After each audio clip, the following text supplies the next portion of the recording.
Assalamualaikum warahmatullahi wabarakatuh. Saya Yudi Pramuko Al-Fakir dari Parung YouTuber tertua di semesta. Saya mau membahas 7 tokoh ya yang merupakan pendobrak tembok kezaliman di era sekarang. Tetapi dari 7 itu ada satu yang meragukan saya, yaitu Tirta, Dr. Tirta. Pertama yang akan saya bahas 7 pendekar atau 7 penjebol tembok yang kukuh ini adalah 1. Gatot Nurmantio, 2. Gus Nur, 3. Tirta yang masih menjadi misteri di dalam relung hati saya. Keempat, Rizal Ramli. Kelima, Habib Rizik. Keenam, Rocky Gerung. Ketujuh, Said Didu. Dan secara organisasi yang mantap berusaha untuk menjebol itu adalah kami, Koalisi Aksi Menyelamatkan Indonesia. Kita mulai dari Gatot Nurmantio. Tampaknya setelah saya perhatikan ucapan-ucapannya, narasinya dalam deklarasi di Bandung, sangat meyakinkan saya dia bukan orang pemerintah. Kan ada orang yang ditanam oleh pemerintah ya, seperti Dr. Tirta itu. Influencer bayaran yang ditanam untuk menjebol pemerintah supaya orang terkecoh ya.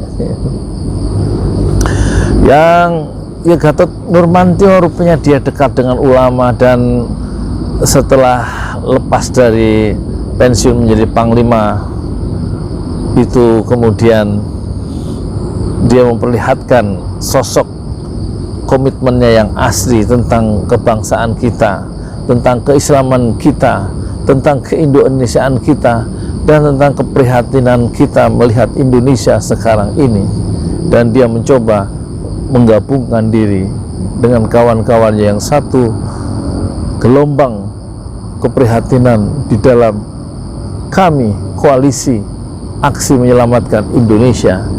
Dan dia kini menjadi buruan, menjadi perburuan ya, oleh penguasa ketika dia mencoba melakukan konsolidasi di berbagai daerah dalam konteks Koalisi Aksi Menyelamatkan Indonesia. Itu yang pertama. Yang kedua, Gus Nur.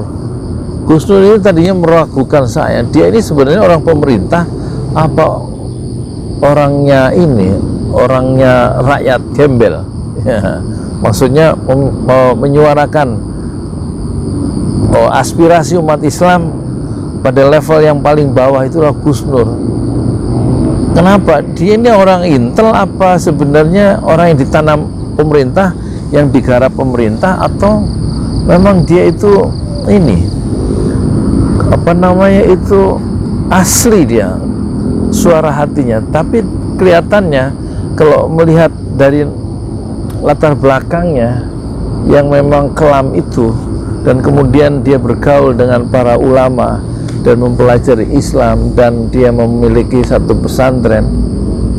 Moga-moga, dan saya yakin dia memang asli melontarkan kritik-kritik yang tajam, membentur tiang-tiang istana yang memang menurut perspektif dia kemungkaran itu harus dihalau dari bumi Indonesia. Dan dia bicara dengan cara seorang apa adanya, beda dengan Gatot Nurmantio yang memang sikap keperwiraannya dan narasi-narasinya itu lebih intelektual sebagai seorang jenderal.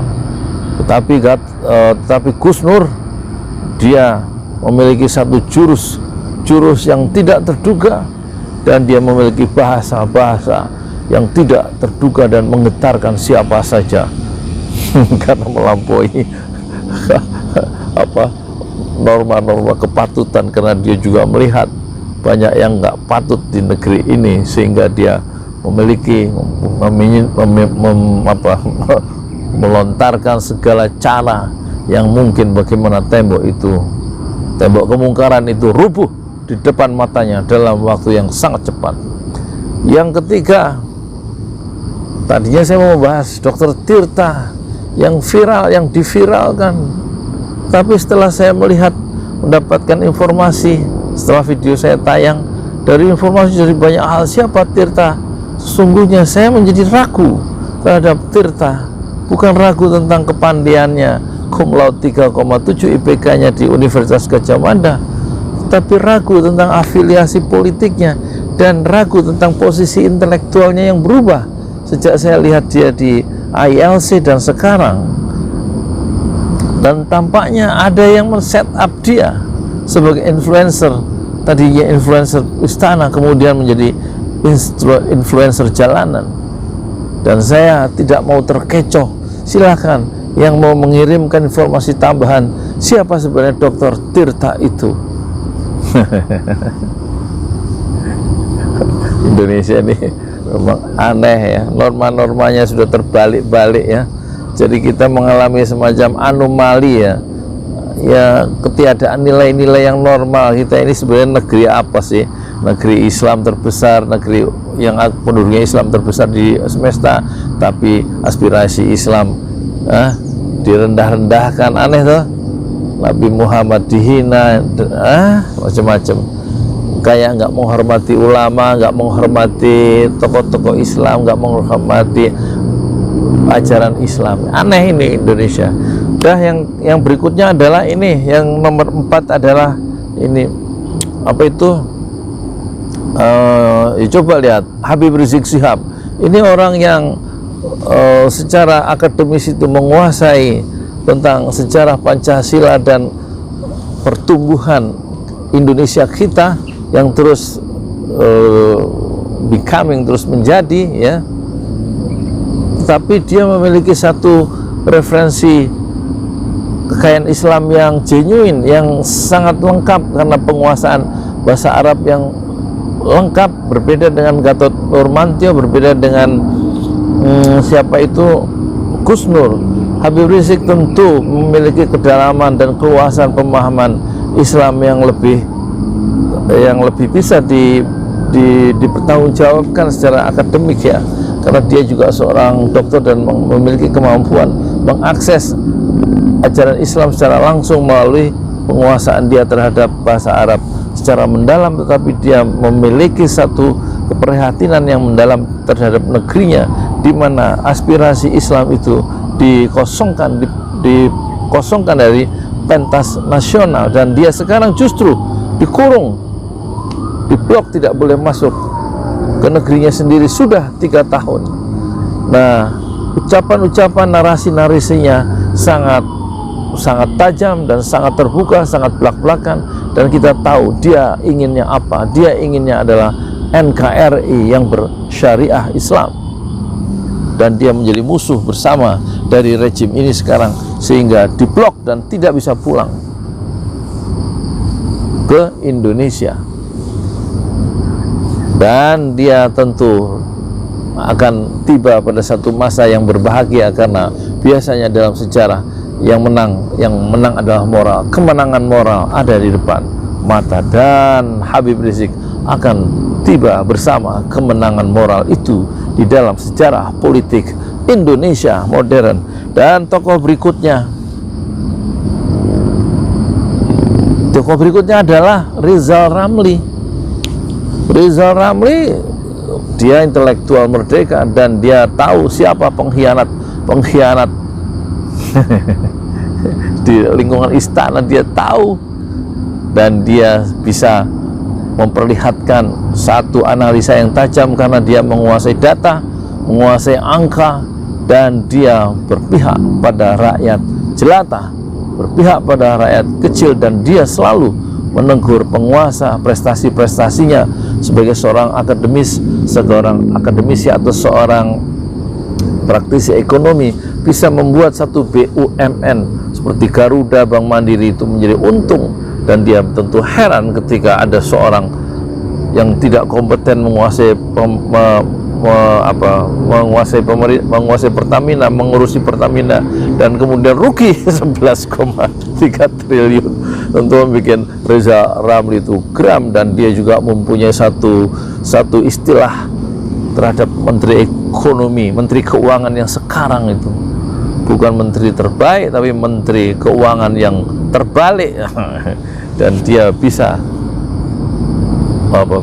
disandingkan, atau dia mau jika ada orang yang bertarung secara intelektual untuk mempertahankan tesis-tesis di dalam mengurus negeri ini secara ekonomi, tetapi orang-orang yang diajak berdebat itu mundur, teratur, dan kemudian berlindung di balik tidak ada waktu dan lain-lain.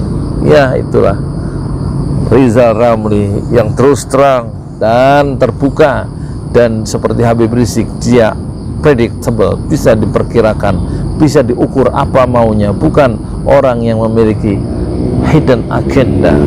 Rizal Ramli dan Habib Rizik itu orang-orang yang sangat cinta terhadap kemajuan negerinya, kemakmuran negerinya, dan keadilan negerinya sendiri, yaitu Indonesia. Dan yang terakhir tentu Rocky Gerung. Rocky Gerung, kekuatan reflektifnya, kekayaan teorinya itu, meskipun dia non muslim, dia bisa bahwa hal-hal yang ada di Indonesia sekarang itu tidak sesuai dengan nilai-nilai keadilan, tidak sesuai dengan nilai-nilai kemakmuran, dan terjadi diskriminasi secara politik, secara ekonomi, dan kekuatan refleksinya dan juga kekuatan filosofisnya membuat Rocky Gerung menjadi seorang intelektual dan filsuf yang merdeka, yang terbesar yang dimiliki oleh Indonesia dewasa ini.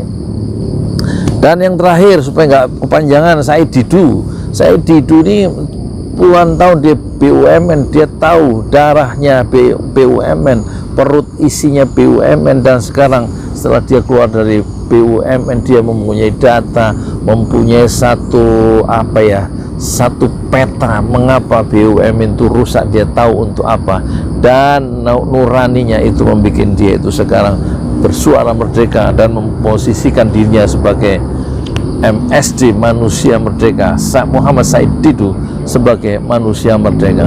Dan orang-orang yang saya sebut tadi adalah manusia merdeka.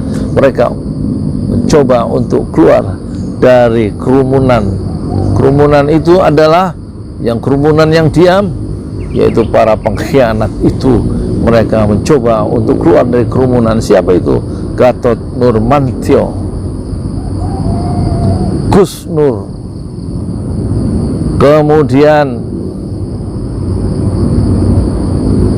Rizal Ramli, Habib Rizik, Rocky Gerung, dan yang terakhir Said Didu.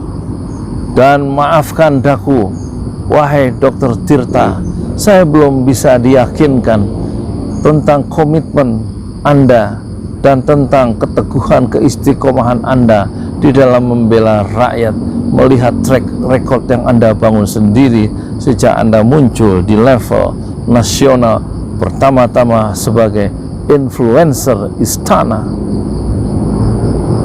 Maafkan daku, Dr. Tirta. Saya Yudi Pramuko, tukang donat dari Parung. Saya Yudi Pramuko, Al-Fakir dari Parung. Itulah tertua di semesta Fasbir, Sabron Jamila, bersabarlah dengan kesabaran yang indah. Selamat tinggal kantorku 7 hektar, kantor terluas di semesta.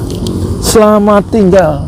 Saya mau makan lontong sayur dulu, meskipun bukan hari Sabtu dan Ahad, karena saya mau ke Parung. Ada langganan saya di sana, lontong sayur 10.000 sambil ngirim paket yang ketinggalan dari Bapak Mujriyatno di Lampung Utara.